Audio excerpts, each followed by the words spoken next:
Okay guys, so here's your next lesson. I need you to get out your math book and open up to a blank page, and at the top of the page you need to write, I can identify prime and composite numbers for your I can statement today. You've been learning about factors and multiples, so we're going to take that prior knowledge and apply it to prime and composite numbers. After you write down your I can statement, I need you to write down the definition of a prime number and a composite number. A prime number is a number that has exactly two factors, 1 and the number itself. A composite number is a number that has more than 3 factors. We're going to go through how to identify those, and you'll have an assignment at the end of this. So what is a factor? You guys have been studying factors and multiples. I like to think of factors and multiples as in different ways. I think of a multiple as a count by of a number, of any number. It could be 2, 4, 6, 8. Could be a higher number like 24. We're counting by that specific number. When we're deciding if a number is prime or composite, we're actually only using factors to help us. So a factor is a number that can be multiplied with another number to get a product. So if you notice, I wrote this out. 6 times 3 equals 18. So if I want to know what the factors of 18 are, it is 3 and 6 are 2 of the factors of 18. The numbers circled are the factors, okay? The multiple in this situation would be 18. I also need you to write down in your notebook my little note at top here. I put it in red. 0 and 1 are not prime or composite. So if you're being asked that question, just know 0 and 1 are not prime or composite. Okay, so here's the true question. Can you identify if a number is prime or composite? Again, we're using factors to figure that out. So here is our essential question. We want to know, we need to ask ourselves the essential question. Does the number in question, the number we're talking about, have 3 or more factors? So let's say I want to figure out, is 18 prime or composite?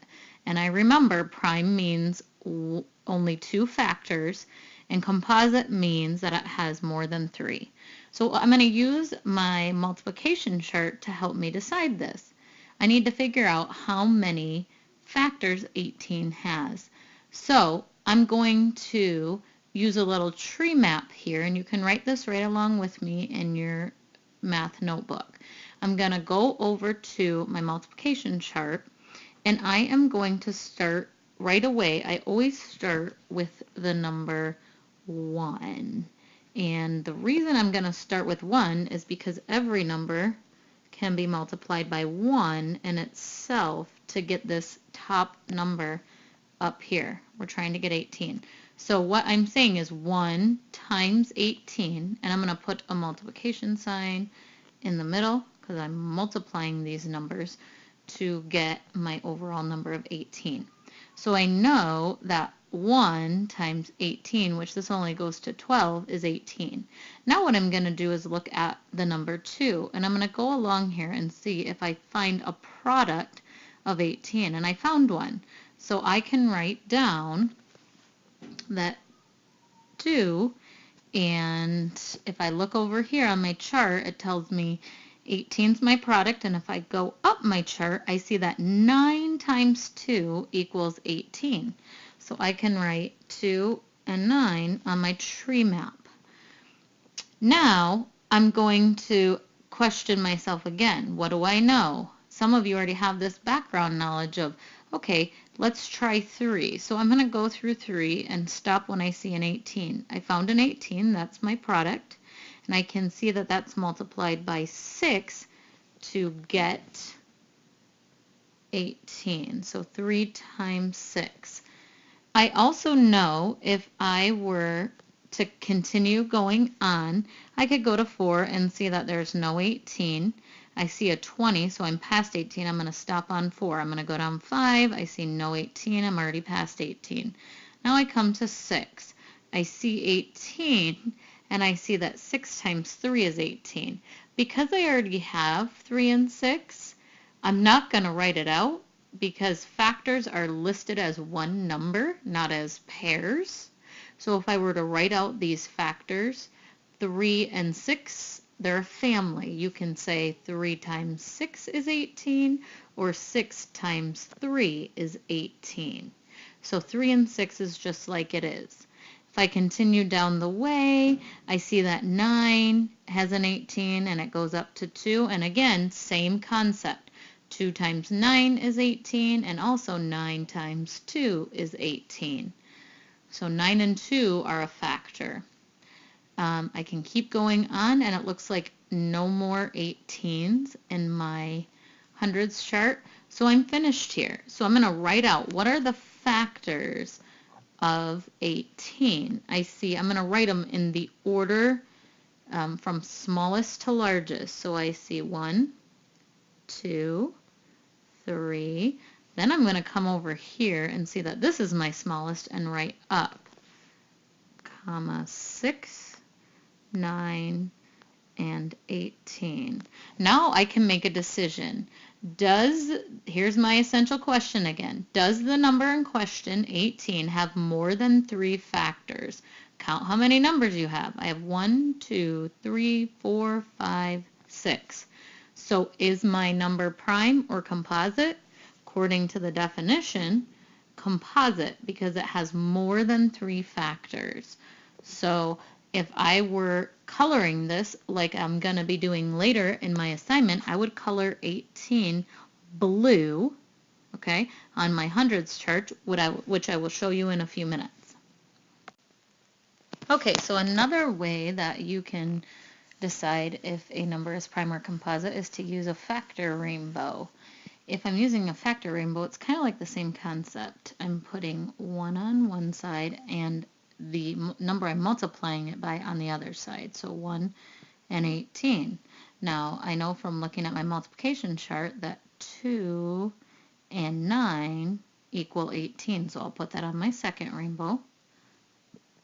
2 and 9. I'm not always going to make the rainbow prior to this, but as I go, I would put 1 here, a rainbow across with the 18, my second number, and the 9, and now my third number. There could be a lot of rainbows here, but in this case, we already know that 3 by 6 is 18 as well. So I'm going to write 3 and 6. It's just another way of looking at this. So I can actually, at this point, I don't really have to write out my factors. I already have them in order from my rainbow. So 1, 2, 3, 4, 5, 6. According to my definition of composite, it says 3 or more factors. So I now know that 18 is a composite number. Okay, so now here comes your assignment. You're going to use the 100 charts I gave you and color the prime and composite numbers. You're going to use your colored pencils and color lightly so I can still see the number. So easily you can look at some of these numbers and decide, maybe even like 1 through 10, maybe not that many, but I know that 1's not, according to my notes, 1 is not prime or composite, so it's not going to be colored at all. So I'm going to move on to 2. I know off the top of my head, just from prior knowledge, that 2 times 1 is 2, and that only has 2 factors. So that tells me it's a prime number, because numbers that have exactly 2 factors is prime. So I'm going to take my pencil and I'm going to color that red. Notice that mine is coloring over, but you are going to color lightly so you can still see the number. Then I'm going to go on to 3. 3, I also know that 1 times 3 is 3, so nothing else can multiply to get 3, so I know that is a prime number because it has exactly 2 factors. So I'll color that red as well. I'm going to go on to 4 and show you how I do this without doing a quick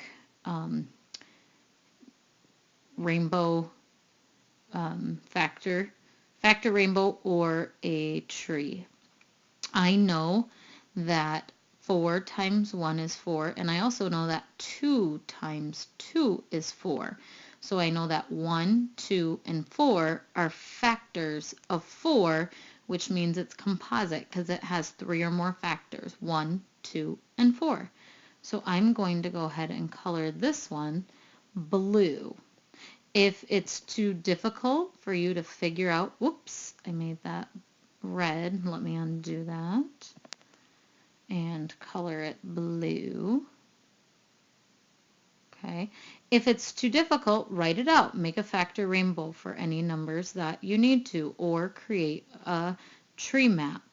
When you finish with this, please show it to me or Miss B, and we will check to see if it's correct, and you're going to place it in your white binder with a 3-hole punch so that you have this for any future assignments. Thanks!